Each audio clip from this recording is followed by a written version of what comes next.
Luego les recuerdo mi nombre, soy Juan Riera, y tal como habíamos prometido en nuestra anterior conversación con el doctor Miquel Bennassar, presidente del Congreso de Enfermería, de Investigación en Enfermería que se está desarrollando en Palma, tenemos ya con nosotros en nuestros estudios a dos de las investigadoras que han trabajado en uno de los proyectos que se están desarrollando. Nos referimos a Katy Munar, del Hospital Joan Marc. Muy buenos días. Buenos días. Y a Dolores García, del Hospital Son Llàtzer. Buenos días. Buenos días. Ambas enfermeras, ambas investigadoras. Ambas con otro grupo, porque son más, tenemos que mencionar a María Dolores García Raya, María Josefa Rodríguez Moreno, Verónica Lluch Garbí, y no me dejo ninguna más, ¿no? No. Ambas son, no, todas ustedes trabajan o bien en el Hospital Joan Marc o bien en el Hospital Son Llàtzer, en un trabajo de investigación que yo le decía hace unos minutos, teníamos al doctor Miquel Bennassar por teléfono, que dentro de ese trabajo que hacen ustedes las enfermeras en traer evidencia, en generar evidencia, es de lo más práctico, de lo más útil. Vamos a ver, un medicamento contra el cáncer es útil, claro que lo es, ¿no? O como sus compañeros de Menorca que han trabajado en estos protocolos para las vías y todo esto, pero esto es una de esas cosas con las que ustedes se encuentran a diario, las caídas en los hospitales. Y me imagino que no solo se referirá el estudio a las caídas de personas mayores, sino que a lo mejor nos encontramos caídas donde no nos lo esperábamos, ¿no? Por eso yo quiero empezar preguntándoles, ¿cuál es la problemática real de las caídas en nuestros hospitales? ¿Quiénes las sufren y qué impacto tienen? Bueno, sí que es verdad que las sufren sobre todo las personas mayores, pero uno de los motivos por los que nosotros nos decidimos investigar en este campo fue que sí que están muy estudiadas las caídas en personas mayores, ancianas, pero en cambio a nivel intrahospitalario, dentro de lo que es la hospitalización aguda de tanto de adultos como niños, no había ningún estudio, no encontramos ningún estudio donde se hubiera estudiado. Entonces, las caídas de por sí, no solo porque a nivel ético y a nivel de calidad asistencial son importantes, porque pueden dar lugar a que el paciente se lesione y por culpa de esta lesión, que puede ser más o menos importante, tener un ingreso más prolongado y un coste sanitario superior, pues pensamos que era necesario establecer dentro del ámbito intrahospitalario cuántas caídas podía haber y cómo, cuándo y dónde se desarrollaban. Para hacernos una idea de la magnitud de las caídas, solamente un dato para que nos quedemos con él. La OMS considera la caída como un problema de salud pública, ya que es la segunda causa de muerte por lesiones no intencionadas después de los accidentes de tráfico. Y además, como decía su compañera, no solo se caen las personas mayores, que es lo que a principio podría entender, se caen las personas adultas, no mayores, digámoslo así, y los niños. Sí. Dentro del entorno hospitalario, cualquier persona que está institucionalizada en un hospital puede sufrir una caída, porque no solo intervienen factores del propio paciente, como pueden ser su estado de conciencia o si está tranquilo o está alterado, sino que también influyen factores estructurales como que esté el suelo mojado, que no haya una barandilla para acogerse en el baño y haya un resbalón en la ducha. Es decir, toda una serie de factores estructurales arquitectónicos y de otro tipo que pueden influir sobre ellas. Entonces, está expuesto cualquier paciente que ingrese en nuestro hospital. Uh-huh. ¿Cómo se monitorizan y cuáles son los principales, cómo se monitorizan estas caídas y cuáles son sus principales factores de riesgo? Vale. En el año 2008 desde la apertura del hospital había un registro en papel de caídas, ¿no? Y en el año 2008 se creó un sistema de notificación electrónico. Tenemos un comunicado de caída que tienen acceso a cumplimentar cualquier profesional sanitario. Entonces, cuando se produce la caída de un paciente, el profesional que está de turno y tiene conocimiento de la caída, la registra en este sistema de notificación. Ese sistema de notificación está estructurado a 3 niveles, ¿no? Por un lado, el profesional que comunica la caída tiene acceso a consultar todos los comunicados de caída que ha realizado.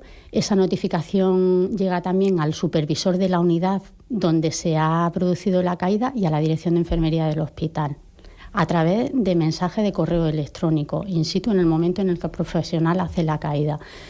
Esos formularios recogen una serie de datos del paciente, datos de salud del paciente y luego lo que son los factores tanto factores estructurales y factores del paciente, que han sido los que han influido directamente en que se produzca la caída.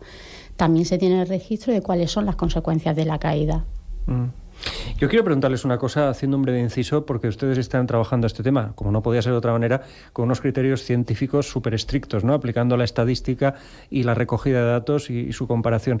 Pero ustedes, las enfermeras, además de este bagaje científico y técnico que tienen, también tienen un bagaje humano que a lo mejor otros profesionales sanitarios no es que no lo tengan, pero no tienen la oportunidad de aplicar.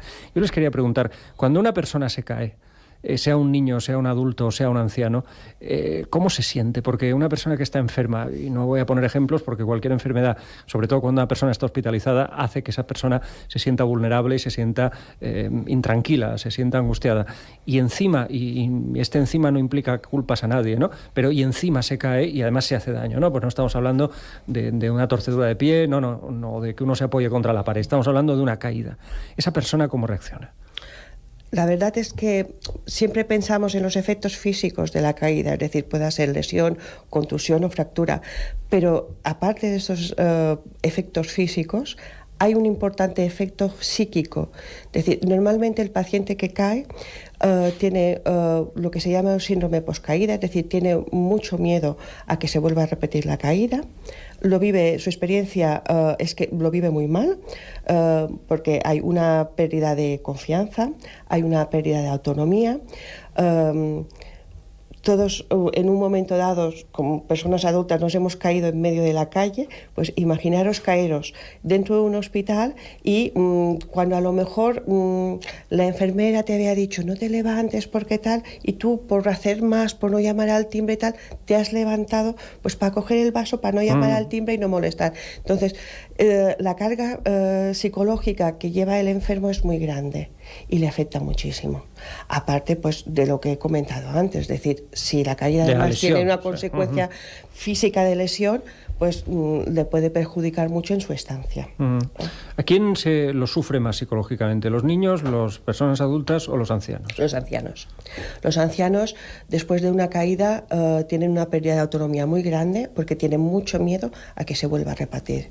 De hecho, a veces nos encontramos con ancianos que han sufrido una caída y posteriormente, pues, han dejado de deambular o incluso de levantarse de la silla por miedo a volverse a caer. Además de la pérdida, como bien comentaba antes, además de la pérdida de autonomía, es una pérdida de autoestima. Sí, muy importante. Muy importante. Y volviendo, si les parece, a lo que es el trabajo científico que están ustedes desarrollando, ¿cómo y dónde se producen más caídas?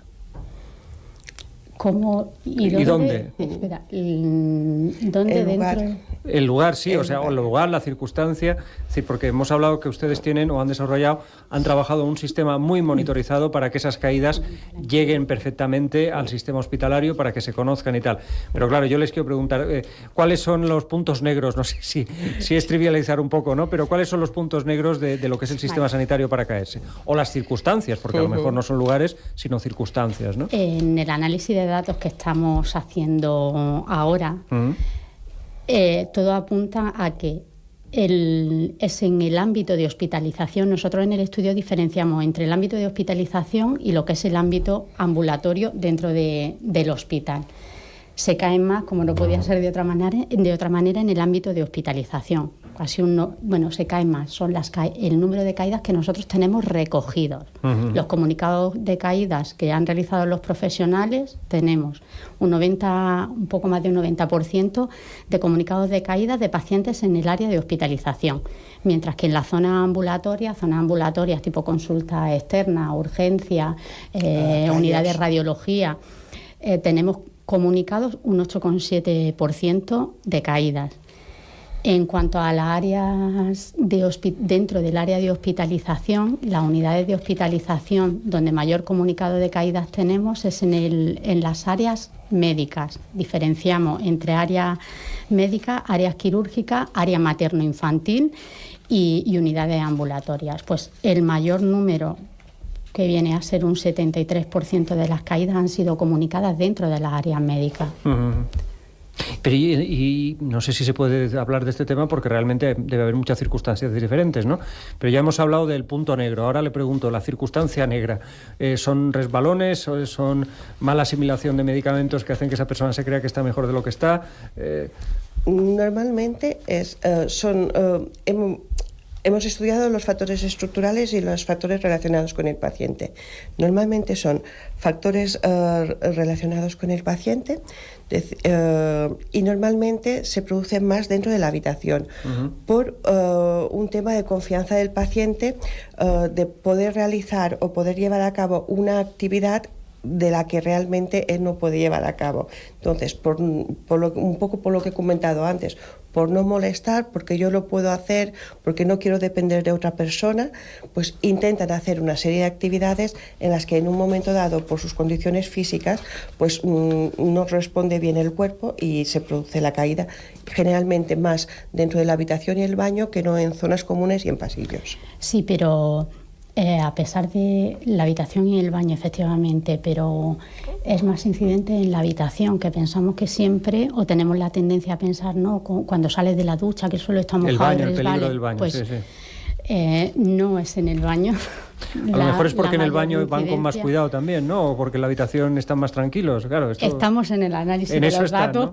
por eso tampoco podemos concluir a fecha de hoy, pero sí que es cierto eso, que son diferentes factores estructurales, fisiopatológicos, también influye el tratamiento del paciente y el GR el diagnóstico del paciente.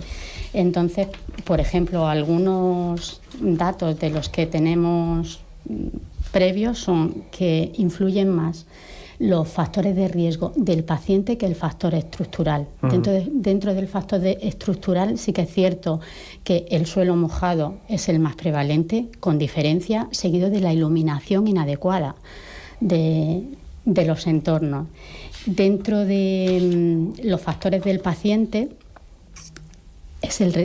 factores que influyen son el resbalón, la desorientación de los pacientes, la movilización sin solicitar ayuda, que aquí es donde tendremos que hacer gran incidencia, y educación sanitaria será una de las estrategias a poner en marcha tanto con pacientes, familiares y a profesionales, porque es la movilización sin solicitar ayuda, la pérdida de equilibrio y la debilidad. Algunos de los factores de riesgo que sí, que son los más prevalentes. Antes hemos hablado de edad como un elemento diferenciador, pero yo quiero preguntarles, hay otros factores que, aunque no tienen mucho que ver en sí, creo que pueden ser determinantes, como es el género, no lo sé, y como es la patología. No sé si hay patologías que hacen más fácil la caída, ¿no? Entre hombres y mujeres no es quien más se cae, son las caídas que tenemos recogidas, son el 59% afectaba a hombres, mientras que a mujeres un 40,8%. Curioso, se han caído, tenemos más comunicados de hombres que de mujeres. No significa que se caigan mal los hombres. Claro, que las porque mujeres. Sabemos que un elemento científico demostrado es que las mujeres aguantan muchísimo mejor el dolor y las adversidades, y a lo mejor esa persona se levanta con un morado, no se lo dice y se mete en la cama otra vez, ¿no? Y tenemos que ser conscientes que son los registros que tenemos, la comunicación de incidente que se ha comunicado. Probablemente haya caídas que se han producido y no se han llegado a notificar. Por eso otra de las acciones importantes es la concienciación de los profesionales a la notificación de los efectos adversos, en este caso el incidente de caída. Pero cuando se produce una caída, y por la razón que sea, pues básicamente supongo que sea por no molestar, por decir esto no es nada, y realmente lo es, porque esa persona sufre un morado, ustedes al día siguiente, cuando lavan a esta persona, o las personas que se dedican a ello, creo que son los auxiliares, ¿no? Tienen que decir, aquí hay un problema, ¿no? Porque podría ser otra cosa, hombre, no digo que haya un maltrato en el hospital, podría darse porque los maltratadores son unos asesinos locos que van a la suya en todos sitios, pero bueno, en todo caso, es una persona que está ingresada por un problema cardíaco, por un problema endocrino, presenta un morado en la cadera, ustedes tienen que saber qué ha pasado, ¿no? Sí, cuando normalmente posterior a la caída, es decir, por ejemplo, 24 horas en la higiene, se detecta pues un hematoma que el día previo no tal, normalmente el equipo de enfermería, pues que es el que lo visualiza, interroga al paciente a ver qué ha pasado. a veces el paciente no te lo dice. Después hemos de pensar que, sobre todo en pacientes ancianos, muchos de ellos llevan tratamiento... ¿cómo se dice? Díganos lo que hace. Sí, llevan heparina, llevan antiagregantes por problemas de insuficiencia cardíaca, con lo que un simple golpe con una silla ya les produce morado. Entonces nosotros hemos de analizar. Claro, hay que ver lo que hay. Hay que ver. Entonces, hablando con el paciente, hablando con la familia, pues si se detecta que ha habido una caída, se tiene que registrar, ¿no? Un paso importante para poder controlar bien las caídas es que el profesional de enfermería o el profesional sanitario registre esta caída para tener constancia de ellos. Las que siempre se registran porque por sí misma caen es las que llevan lesiones importantes, porque claro, es decir, si un señor se cae y se rompe la cadera, es evidente. Se sabe, ¿no? Exacto, es evidente, ¿no? Pero a veces estas, sobre todo las que descubres a posteriori, son las que nos generarían un sesgo porque son las que menos se registran. Pero bueno, es obligación nuestra pues investigar ese hematoma de dónde ha salido y investigar un poquito por qué se ha producido y en caso de que sea una caída, comunicarlo. Y como bien decía, comunicarlas todas. Tenemos recogido que un 76% de las caídas se producen cuando el paciente no está acompañado. Que aquí también tenemos que ver cómo... Un 76%. Un 76% de las caídas que se producen, el paciente de cada 4, no estaba acompañado. Solo un 23% de las caídas se producen estando el paciente acompañado. De ese 23% están acompañados el 16% por la familia. La persona que acompaña al paciente es la familia. Un 4,8% por personal sanitario y el paciente se sigue cayendo. Bueno, y luego un 3% por otro acompañante que no son familia ni sanitario. Y no es solamente se tienen que comunicar todas las caídas independientemente de si producen lesión o no. Solamente, que ya es mucho, no es solamente, un 30% de las caídas que se producen tienen consecuencia algún tipo de lesión. O sea, que 1 de cada 3 es lo que podríamos decir grave o casi grave, ¿no? Sí. Y dentro de las lesiones también... Eso le quería preguntar, ¿con qué frecuencia o dónde se hacen más daño? El tipo de lesión puede producir desde una contusión o un hematoma, que es lo más habitual, un 56%, pero podemos llegar hasta un 8%, un 8,5% en lo que la lesión es una fractura. O sea que es un porcentaje mínimo, pero muy, muy importante. Y cuando comentabas antes que hablaba Katy de que se cae una caída y como no hay ninguna lesión, a lo mejor el familiar no lo comunica o el paciente no lo comunica, pero es que encontramos lesiones que nos identifican en el momento de la caída, que a posteriori el paciente se cae por la tarde, el paciente tiene dolor, por la noche tiene dolor y al día siguiente comunica que es que ayer se cayó, que sigue con dolor y ha sido una fractura de cadera. Pasa poco. Y se encuentran, lo digo un poco como aviso a navegantes, con el familiar al que le da un poquito de vergüenza reconocer que su pariente se le ha caído delante de él y lo minimiza. Pero precisamente una de las cosas importantes en las que hacemos incidencia es la educación sanitaria. Es que es un riesgo, no hay que culpabilizar a nadie, ni al familiar, ¿no? Ni al profesional. Se me ha caído la abuela. El paciente. Normalmente, hablo más ya por experiencia que por datos que hayamos recogido, le da más vergüenza al paciente admitir que se ha caído, que se ha caído solo, que ha ido al baño y se ha resbalado, o que cuando iba a sentarse en el sillón también se ha resbalado y tal.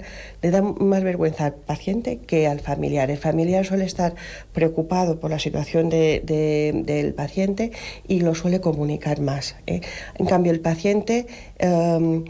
supongo que por un poco vergüenza, un poco pérdida de confianza en sí mismo y tal, tiene como miedo a decírnoslo. Si cuando suceden solas es cuando ellos son más reticentes a comunicar que se han caído. Intentan si ellos pueden, escabullirse de comentarlo al personal de enfermería, se escabullen de comentarlo.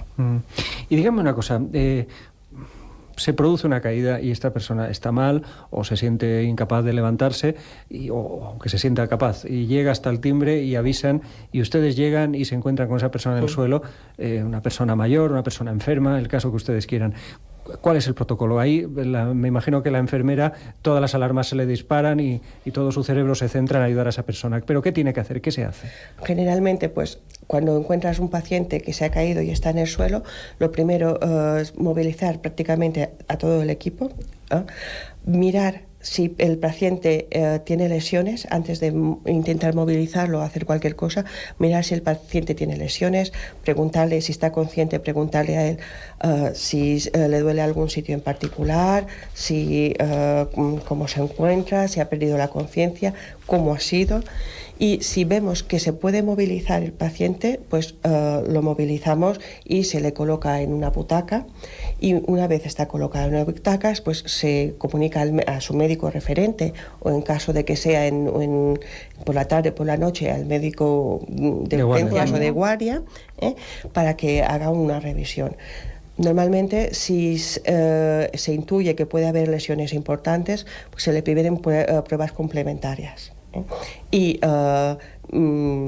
tomarle las constantes para ver cómo está, mirar a ver, interrogar al paciente, analizar si puede haber sido un síncope, si puede haber sido pues un problema de glucemia o un problema de tensión, es decir, cualquier problema, es decir, interrogar a ver por qué se ha producido la caída y mirar si ha habido lesión. Esto en el primer momento es lo más importante.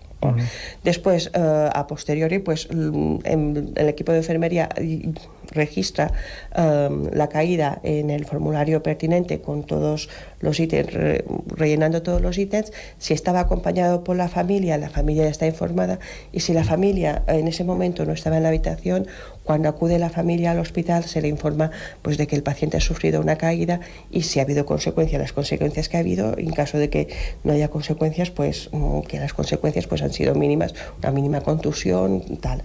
El procedimiento es así. Me ha gustado mucho una cosa que ha dicho, que es la primera que ha dicho, porque obviamente sus reflejos profesionales le llevan a eso. Se moviliza a todo el equipo. Sí, en una caída a veces es extraordinario porque estamos acostumbrados en las películas que nos ponen en la tele. Hay un paro, todo el mundo a la habitación corriendo, pero es que en una caída pasa exactamente igual. Es decir, una persona del equipo detecta una caída y dice necesito ayuda, y es acudir todos en masa a esa habitación o a ese pasillo o a ese baño. Es decir, ocurre exactamente lo mismo.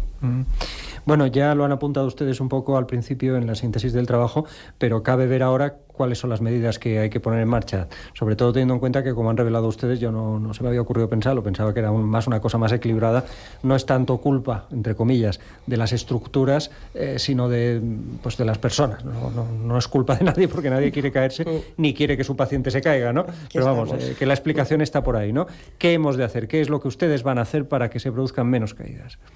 Pues en primer lugar es acabar en el análisis que estamos haciendo con los datos que tenemos tenidos, que estamos en ello. Entonces es un poco, ahora lo que estamos diciendo no es concluyente, sabemos que irán en esa línea y tendremos que revisar el procedimiento que tenemos, el protocolo de prevención de caídas. Habrá que revisarlo probablemente y se tendrá que modificar si a ello induce los resultados que obtengamos. Probablemente también tengamos que modificar nuestro sistema de notificación de caída porque habrá mejoras que realizar en el comunicado para que la información esté menos sesgada. Y está clarísimo que vamos a tener que trabajar en lo que decía al principio, educación sanitaria a todos los niveles, a nivel de paciente, a nivel de familia y a nivel de profesionales sanitarios también. Katy, usted presentó ayer este estudio en el Congreso. Una parte del estudio. De hecho, yo presenté los primeros datos, que es un cálculo de la incidencia que ha habido en Soñacer en los últimos años. En base a estos datos recogidos se ha calculado la incidencia desde el 2008 hasta el 2015. De hecho, Soñacer hemos calculado tuvo una incidencia acumulada de 1,04% de caídas. están dentro, según el estudio Seneca, en España en el 2007 estábamos sobre un 1,49 de notificaciones.